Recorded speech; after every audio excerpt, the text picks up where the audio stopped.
Aí. Existe um ar de provocação nesse vídeo. E eu acho que é de se admirar que mesmo depois de 27 anos do fim da União Soviética e do fim do movimento do cinema soviético, e ele tendo apenas durado 70 anos no total, eu acho que é de se admirar que ele seja um dos movimentos mais influentes artisticamente e culturalmente no mundo todo. E é engraçado pensar que o cinema que foi pensado, produzido, estudado e até mesmo refeito durante esse período ainda esteja presente, ele não vai embora e isso é bom.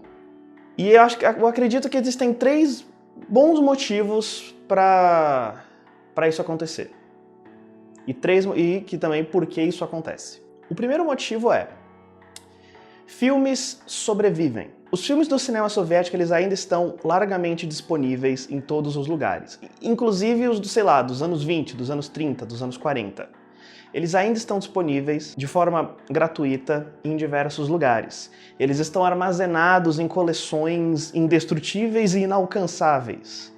Alguns deles possuem até certas lendas urbanas relacionadas a, as coleções que eles estão e por quem eles estão sendo armazenados. Esse é o grande poder do cinema e é o grande poder dos filmes. Filmes duram, eles não vão embora. Mesmo depois do diretor morrer, do roteirista morrer, da equipe morrer, da política ter mudado, do mundo ter mudado, de quase um século ter passado. Filmes continuam. E sempre vão continuar. 2. Eles são de uma importância histórica e cultural praticamente infinita para países que fizeram parte da União Soviética e para o mundo todo. É impossível estudar cinemas ou arte em qualquer lugar do mundo sem você citar pelo menos, 5 nomes relacionados a filmes soviéticos. 5 filmes relacionados ao cinema soviético. É simplesmente impossível. Nenhum curso em sã consciência tiraria essas informações.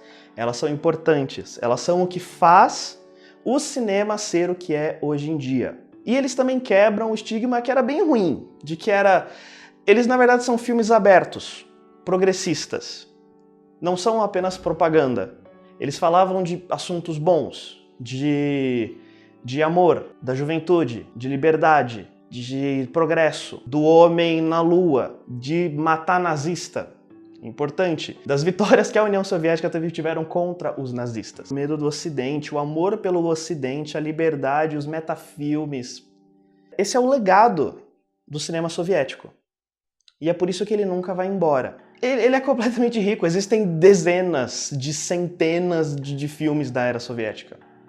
Grandes, pequenos, independentes, financiados pelo Estado, financiados por órgãos privados, feitos em diversos países diferentes, com participação de diferentes governos ou de diferentes empresas, com prêmios internacionais. Tem prêmios internacionais que foram exibidos só em escolas, que foram exibidos em empresas, que foram exibidos em salas de cinema. Não tem como você matar isso. O cinema soviético ele é a base para literalmente tudo que você estuda em cinema hoje em dia. Ele não é só relevante quando você está falando de política ou de história ou de qualquer coisa assim. Ele é relevante quando você está falando de montagem, produção estética, revolução estética, ou estética em geral, a montagem prática, a montagem dialética, como você tratar um roteiro de uma forma legal, como você decupar o roteiro de uma forma decente. E uma coisa que é engraçada pensar que ele é um cinema que nasceu na era do preto, branco, mudo e morre na era do colorido com som. Então, como trata essa transição? O que muda, sabe? Como você vai realmente de uma história apenas visual para uma história que tem som? Como você mata filmes que eram puramente imagem e uma trilha sonora interminável e insere diálogo? Como você trata isso? Como isso evolui através do tempo? O cinema soviético ele sabe contar isso de uma história muito particular. E você consegue enxergar isso se desenvolver de uma forma muito particular. Ao mesmo tempo que É o cinema que aprendeu mais rápido como lidar com áudio, como lidar com cor e como lidar com os novos formatos e os novos assuntos. Os assuntos importantes para toda a humanidade. E, de uma forma curiosa, como funciona você criar uma indústria de cinema? Como você faz, como você trabalha com logística, como você trabalha com distribuição, como você trabalha com venda de ingressos. O cinema soviético, em 1985, vendeu 4,2 bilhões de ingressos.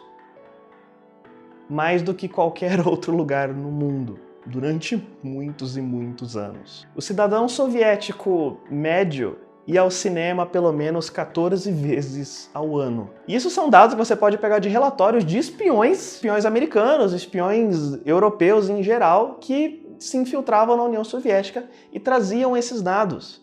Esse era um dos mercados mais fantásticos que eles tinham. E ninguém entendia como eles conseguiam tanto, como eles conseguiam criar esse interesse por arte, cultura e cinema.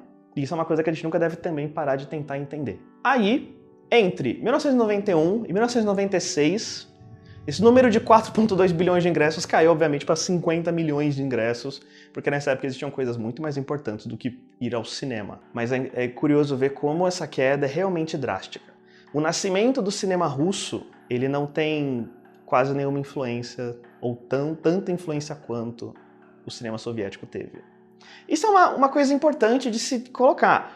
Não confundam o cinema soviético com o cinema russo. São coisas completamente diferentes. Após o desmanche da União Soviética, a reestruturação dos países, o cinema russo ele é muito menor. Ele se mostrou menor em arrecadação e em produção.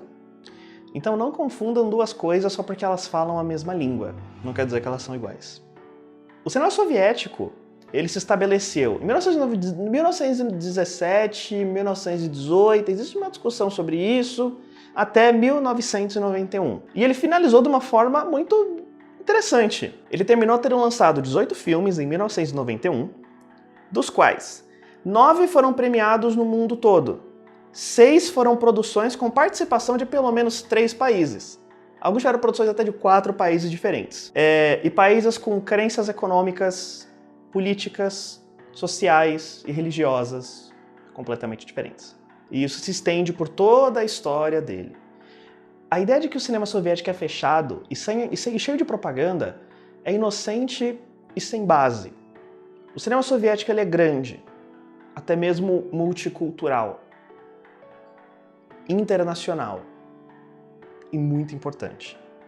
Se você produz filmes, estuda cinema ou tem como passatempo favorito assistir filmes, dê algumas chances ao cinema soviético. É enriquecedor, é maravilhoso, é uma das melhores experiências que você pode ter dentro do cinema. Existem milhões de outras, obviamente, mas essa é uma das melhores. E para facilitar sua busca, eu vou deixar então 5 recomendações de filmes que eu gosto. Eles não têm exatamente uma ordem entre eles, são só 5 filmes relevantes e importantes e muito bons para alguém que está começando. Então olha só. The Cranes Are Flying, de 1957. É o filme que conquistou a Palma de Ouro em Cannes, né? Em 1958, talvez seja no mesmo ano, não sei, 57, 58, conquistou a Palma de Ouro em Cannes. É o único da União Soviética que conseguiu fazer isso. É um filme que conta a história de um casal que é separado por conta da Segunda Guerra. Esse filme é importante por conta do contexto histórico da época que ele estava, tão próximo assim da Segunda Guerra, e por conta dos prêmios que ele ganhou. Ele tem atuações fantásticas, uma fotografia fantástica. Ele é uma excelente introdução. Totalmente neutro. Acho que vale muito a pena. Be Silent, Sorrow. Be Silent, de 1918. Paula é uma performer circense e Lório, que é o seu marido, é um palhaço acrobata. Só que Lório sofria de alcoolismo. E um belo dia, ele vai realizar um truque, bêbado, e acaba se machucando de uma forma meio séria, e ele é expulso do circo. E Paula, querendo ajudar o seu marido, ela segue o mesmo destino com ele e eles saem do circo, acabam virando músicos de rua. Eventualmente eles encontram um grupo de jovens ricos que já viram a Paula se apresentar em algum momento. E eles convidam eles para se apresentarem como se fosse numa Despedida de Solteiro, onde a Paula seria a atração principal. Mas os dois vão. E lá acontece uma série de reviravoltas. Esse filme é engraçado de que ele foi dividido em duas partes. A segunda parte desse filme ela é considerada perdida. Existem histórias sobre onde ela provavelmente poderia estar ou por que ela acabou se perdendo. E são coisas bacanas de dar uma olhada. Mas, então, esse filme ele não tem um final. Ele tem 40 minutos de história e ela acaba meio de forma abrupta. Só que ela acaba de um jeito muito bacana. Então, uma das coisas muito legais que tem é a experiência de você tentar imaginar o que teria acontecido. E existem excelentes argumentos de como essa história ela acaba se desenrolando. O outro é Solaris, de 1972. Oh, beleza. Tarkovsky é um dos maiores nomes do cinema mundial. Isso é inegável, em qualquer lugar, a qualquer momento. E Solaris é provavelmente seu filme mais popular e mais relevante, de certa forma. Solaris é uma ficção científica bizarra, onde um psicólogo ele é enviado à estação espacial que está rondando o planeta Solaris. Ele começa a ter estranhas alucinações. Solaris é sobre compaixão e sobre a inabilidade do ser humano de ouvir um ao outro. Ou seja, não existe um filme mais atual. Mirror, de 1975. É um filme não linear, autobiográfico, atmosférico, que fica pulando entre preto e branco e colorido para tentar te criar uma realidade fantástica de sonho. É um filme também do Tarkovsky, e eu acho que eu não preciso falar mais nada além disso. É bom. Moscou Não Acredita em Lágrimas, de 1980. Ganhador do Oscar, de 1981, ele conta a história de 3 mulheres que se mudam para a capital para viver. E elas acabam se apaixonando um pouco depois dessa mudança.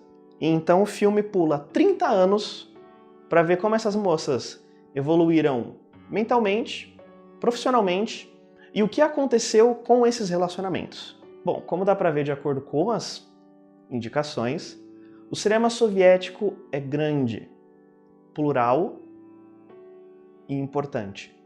E ele é provavelmente muito diferente do que você pensa. E filmes podem mudar o curso da história. Nunca deixe de acreditar nisso.